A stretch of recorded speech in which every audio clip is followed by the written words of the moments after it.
All right, hi everybody, welcome back. I'm Dorothy. Thanks for joining me. So right now, I want to talk about November and what's going on with that. So right now, let me just give you a brief synopsis of November. So November's energy, the astrological energy, is Scorpio for the most part.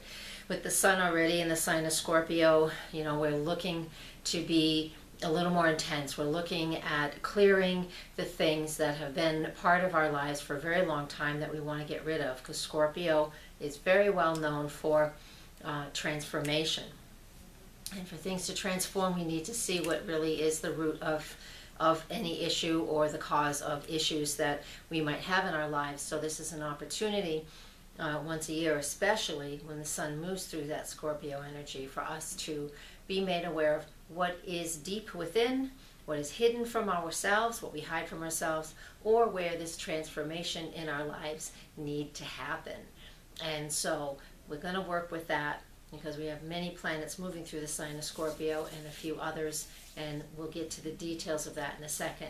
So wherever you have Scorpio in your chart, I will be addressing that by talking about each zodiac sign next and how that plays out for you. All right, hi guys. Gemini, this is for you. Me as well. I'm Gemini. All right, so starting on November 2nd, we have Mercury moving into the sign of Scorpio. And when it moves into the sign of Scorpio, it then moves into our solar 6th house. And that represents focusing in on details. Now, Mercury in Scorpio definitely is fantastic at research and really digging in deep at what is going on behind the scenes, especially in documents and what people have said, secrets, things like that. When it's in the 6th house, what that represents is our everyday routine. And so if you already have Scorpio in that sector, which you probably will if you have Gemini rising, especially, you already understand that, your job might be something about investigating and researching and working with Scorpio type things. Mercury in there will highlight that. So there is something to do with contracts and something to do with what our everyday routine is all about. So that's what that is for you with Gemini rising. Now, on the same day, we also have Venus making a conjunction to Mars, and they're both at the very end of Virgo. And when those two are together, we're in your solar 4th house, it really represents a lot of focusing in the details on what's going on at home. The feminine energy of Venus and what we value in that masculine energy of Mars and how we're taking action. So there is something going on at home for you guys, and you'll be able to really motivate. This transit should definitely motivate you to do whatever it is that is going on there, whatever needs a shift or a change in that home and family sector of your chart. Now, moving on to November 8th. Now on November 8th, Venus moves into the sign of Libra. And when Venus does move into that sign of Libra, it's in your solar 5th house. The 5th house represents what we're passionate about, what we're creative about. Venus loves to be in the sign of Libra. She's in charge of the sign of Libra, also Taurus, but now she's in her own sign of Libra. Relationships, beauty, the things that we love in that solar 5th house. You need to be really careful that you don't spend a lot of money right now, because you're going to find everything that you love and everything is beautiful. Now, some people might actually even start a love affair at this point because it represents that type of passion, the love affair passion. So be cautious and how you play. Because on the 12th of November, Mars moves into the sign of Libra and into that same sector. So Venus is faster, so Venus is paving the way now. And so Venus in Libra, now Mars in Libra, so we had that November 8th and then November 12th. So not too many days apart when they're both entering that relationship part of the chart, which is all about love affairs, okay?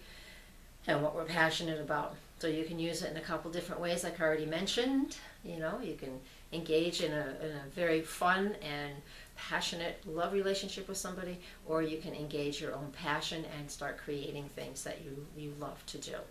And I would think that it would be fun too.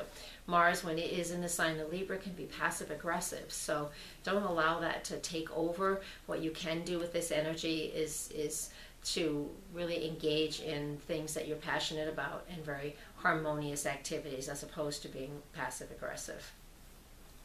we have the new moon the day before on the 11th, the new moon in the sign of Scorpio. That will be in your solar 6th house of everyday activities, your work, your health. And go please watch the new moon video. That's a separate video than from here. It'll be up soon enough.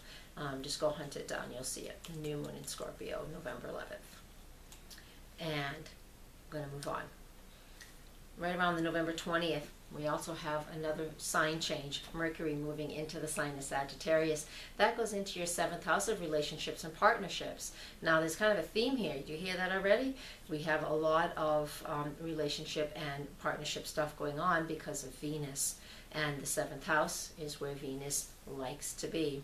We have Mercury and Sag moving into there. So talking, communicating, traveling to see your lover or your partner, or learning or exploring ways to have a business partnership with somebody.